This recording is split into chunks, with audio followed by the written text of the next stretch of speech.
ஹாய்ங்க. இன்றைக்கி காளான் பிரியாணி தான் செய்ய போகிறேன்.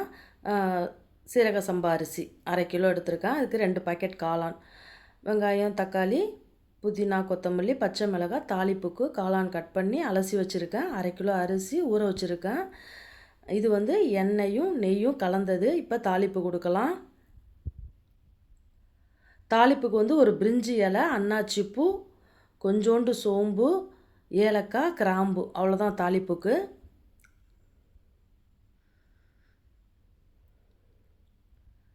கொஞ்சம் அது நல்லா பொரிஞ்சதுக்கப்புறம் ஆனியன்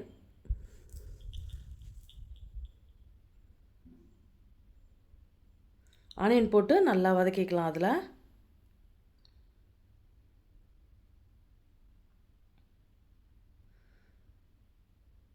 ரொம்ப உதிரியாக சுவை மணத்தோடு நல்லாயிருக்கும். இந்த சீரக சம்பா அரிசி உதிரியாக புதுசாக செய்கிறவங்க இந்த மாதிரி ட்ரை பண்ணுங்கள்.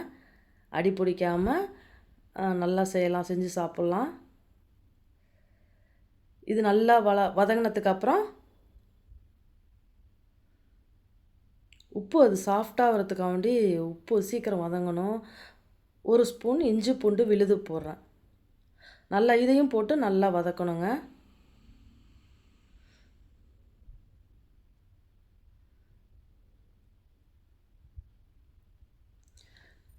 அது வதங்கினதுக்கப்புறமா கொத்தமல்லியும் புதினாவும் அதையும் ஃப்ளேவருக்காண்டி இப்போயே போட்டுடலாம்.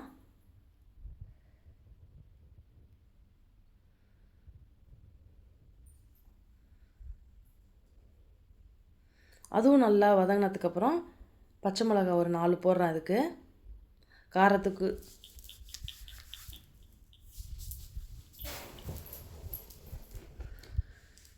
நான் ஒரு 4 தக்காளி, பெரிய தக்காளி எடுத்துருக்கேங்க. அது ஒரு 4 தக்காளி போட்டுக்கோங்க. புளிப்பு எப்படி இருக்குன்னு பார்த்துட்டு தக்காளி சேருங்க. நான் வந்து அதில் 1/2 ஸ்பூன் மிளகாத்தூள், நாம் ரொம்ப காரம் சேர்க்கலை, ஏன்னா பச்சை மிளகா ஆல்ரெடி காரமாக இருந்ததுனால காரம் சேர்க்கலை. நான் 1/2 ஸ்பூன் மிளகாத்தூள், ஒரு 1/4 ஸ்பூன் பிரியாணி மசாலா, அது நல்லா எண்ணெய் பிரிஞ்சு வந்து வதக்கினவர்லேயும் நான் அதுக்கப்புறம் அந்த வெட்டி வச்ச காளானை நல்லா அலசிட்டு அதையும் நான் சேர்த்துக்கிறேன். காளான் தண்ணி விடும் வதக்க பார்த்துக்கோங்க. நான் ஒன்று ஒன்றா நல்லா ஆயில் பிரிய தான் நல்லா வதக்கினேன். அப்போ தான் நல்லாயிருக்கும், ஃப்ளேவர் நல்லாயிருக்கும், பிரியாணி அப்படியே பிரியாணி சாப்பிட்ற ஃபீல் இருக்கும். இப்போ நான் ஒரு 2 ஸ்பூன் தயிர் ஊற்றுறேங்க. சாப்பாடு வந்து இது நல்லா உதிரியாக இருக்கும். நிறைய மசாலாக்களை ஏற்றாமல் சாப்பாடு நல்லா பட்டை, கிராம்பு, ஏலக்காய் அரைச்ச பவுடர் இது 1/2 ஸ்பூன் சேர்த்துக்கோங்க. இருக்கணும்னா கம்மியான மசாலாக்கள் போட்டு செஞ்சால் நல்லாயிருக்கும். இல்லைனா சீரக சம்பா அரிசி கொசன்னு இருக்கும், உதிரியாக வராது. நான் ஒரு படி இது மாதிரி 1/2 கிலோ அளவு 1 படி அரிசி எடுத்திருக்கேன். இந்த இதுக்கு நான் 1.5 தண்ணி ஊற்றுனாங்க. இப்போ வந்து கலக்கி பார்த்துட்டு உப்பு இருக்கான்னு செக் பண்ணிவிட்டு, உப்பு பத்தலைன்னா நான் உப்பு போட்டுக்கிட்டேன்.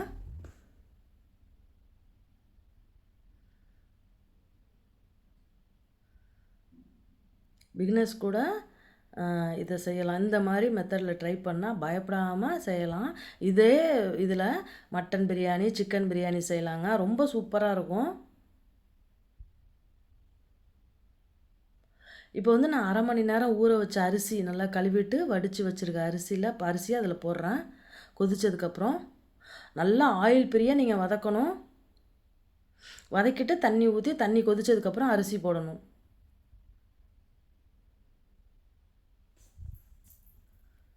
இப்போ நல்லா இது எனக்கு ஒரு 5 நிமிஷத்துக்கு மேலே நல்லா கொதிச்சுதுங்க. கொதித்து ட்ரை ஆகி வரும்போது தான் நான் தம் போட்டேன்.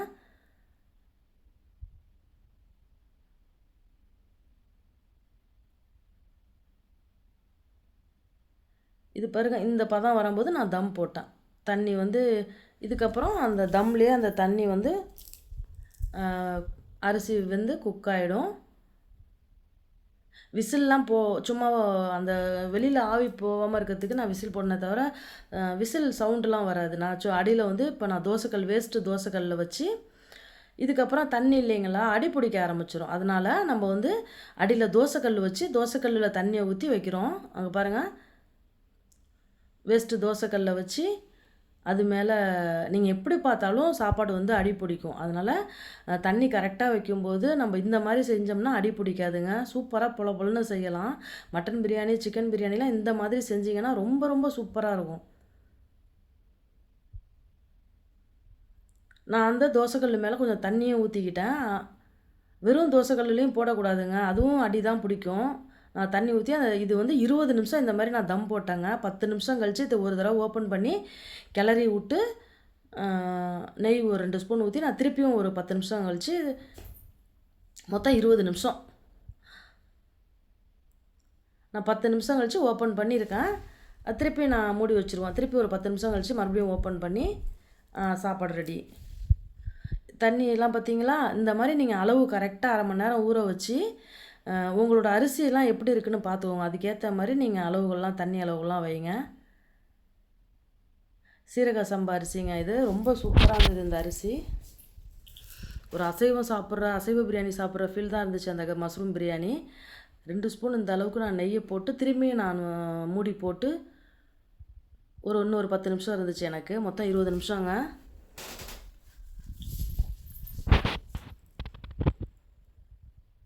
இதே மாதிரி கண்டிப்பாக நீங்களும் வந்து ட்ரை பண்ணுங்கள். ஈஸியாக அடி பிடிக்காமல் செய்யலாம் நம்ம. அவ்வளோதான், சாப்பாடு எனக்கு ரெடி ஆகிடுச்சிங்க. நல்லா உதிரி உதிரியாக இருந்துச்சு எனக்கு. நல்லா அந்த 20 நிமிஷம் எனக்கு தம் இருந்ததில் நல்லா உதிரியாக இருந்தது. பயப்படாமல் செய்யலாங்க. அந்த மாதிரி செய்யும்போது பயப்படாமல் செய்யலாம். அடி பிடிச்சிருமோ அப்படின்னு நினைக்கிறவங்க இந்த மாதிரி மெத்தடு ட்ரை பண்ணி பாருங்கள். ஒரு அரிசி ஒரு பாத்திரமே எனக்கு அப்படியே சூப்பராக இருந்துச்சுங்க. அடியில் ஒரு இது கூட எனக்கு பிடிக்கல. அதிகப்படியான மசாலாக்கள் கிடையாது. மசாலாலாம் ரொம்ப சேர்த்தோம்னா சீரக சம்பாவுக்கு அப்படியே ஒன்றோட ஒன்று சொதன்னு இருக்கும். சாப்பாடு வந்து உதிரியாகவே இருக்காது.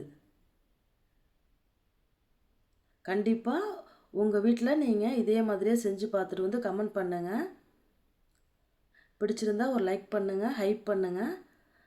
சாப்பாடு போட்டு நாங்கள் இதுக்கு தயிர் பச்சடி, ஒரு அவிச்ச முட்டை தாங்க. ரொம்ப சுவையாக இருந்தது. நீங்களும் கண்டிப்பாக உங்கள் வீட்டில் ட்ரை பண்ணுங்கள்.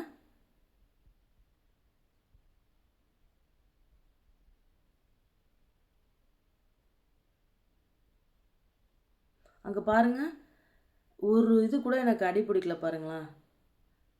கண்டிப்பாக அந்த மாதிரி ட்ரை பண்ணுங்கள். சூப்பராக வந்துச்சுங்க சாப்பாடு பொல பொல பொலன்னு.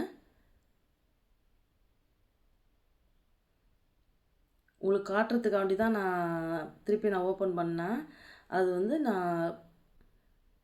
ஒரு அரிசி கூட எனக்கு அடியில் பிடிக்கல. அவ்வளோ ஒரு பாத்திரம் நீட்டாக இருந்தது. அதனால் கண்டிப்பாக இந்த மெத்தடில் நீங்கள் ட்ரை பண்ணுங்கள். ரொம்ப நல்லா இருந்துச்சு. பாய்ங்க. மீண்டும் அடுத்த வீடியோவில் சந்திப்போம்.